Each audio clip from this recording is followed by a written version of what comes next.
Hi, I'm Joe and welcome to the channel. In this micro lesson, I wanted to explore learning the pentatonic box shapes in a slightly different way.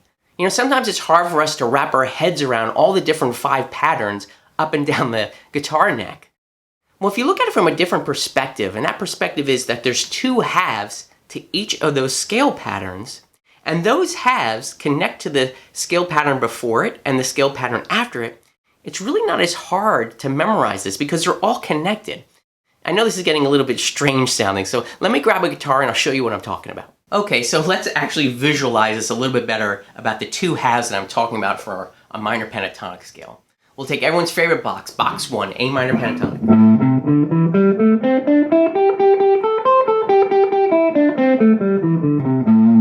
I'm not really sure why I stuttered on that note, but that's the way it is.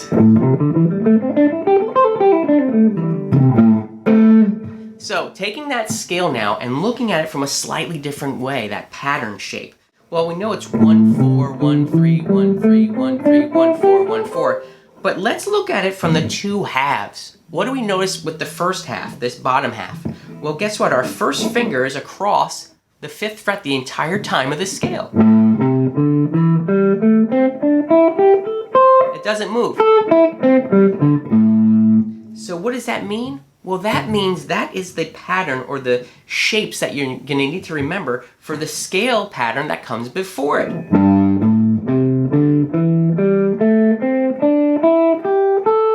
You notice now my pinky is staying across the 5th fret. Maybe a different way to look at it is this way. Play your first shape. Notice our first finger is doing this. Switch it now with your pinky. Now I know my pinky is going to stay on this plane and play the pattern before it.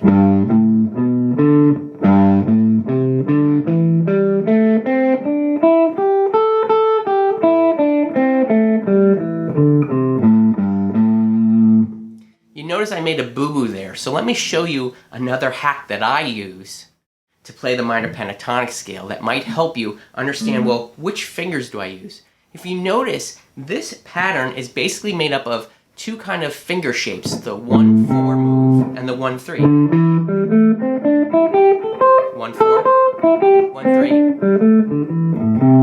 And that happens with all the patterns. But notice where the 1 and the 4 fingers happen. It happens when you're on the root to the flat 3. And it'll happen again when you're on the 5th to the flat 7 of the scale. There's that root, flat 3. So I'm using this hack in my brain to understand that everything else will be a 1-3 move.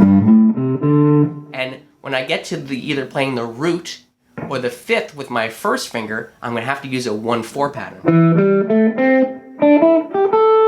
So in this shape here, again, we're coming back down from 1. We already know that this plane is going to be where our pinky's going to stay. And we know that if I'm not playing the root or the 5th, I'm basically going to be using a 1-3 pattern. Well, because this shape will use a 1-4 up here, I'm going to start just with my second finger, but I'm basically playing a 1-3 shape, or basically 2 frets apart. There's 1 fret in between.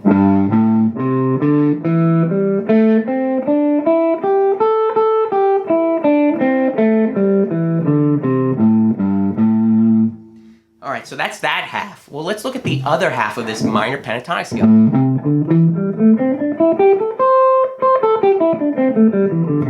Well, what do I notice here? I notice it's 4, 3, 3, 3, 4, 4. Well, let's switch our fingers around, but play on that same plane. And I'll use my second finger and first finger.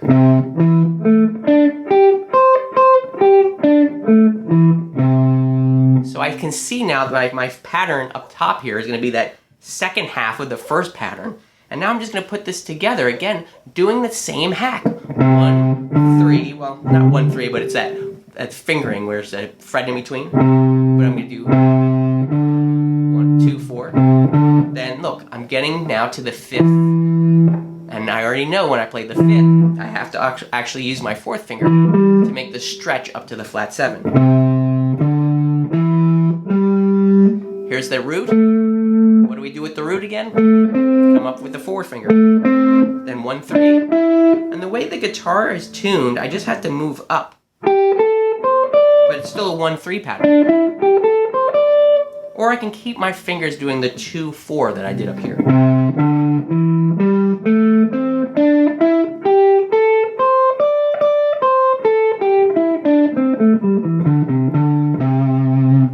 So now you can clearly see how basically these 3 patterns are really kind of connected, right? Because I'm using one half to play the half of the pattern before it, and I'm using the other half to play the pattern after it. So your homework is basically this. We just did 3 patterns, there's only 2 left.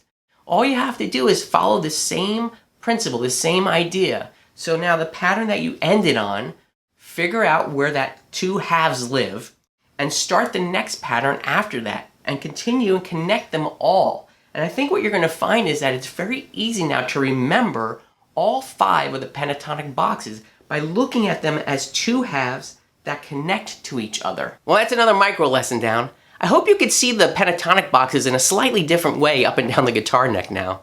Hey, if you found some value in this video, would you do me a favor? I'm really trying to grow the channel. Would you subscribe down below, hit the like button, and knock on the bell? All these things really do help me out, and I'm so grateful for your support.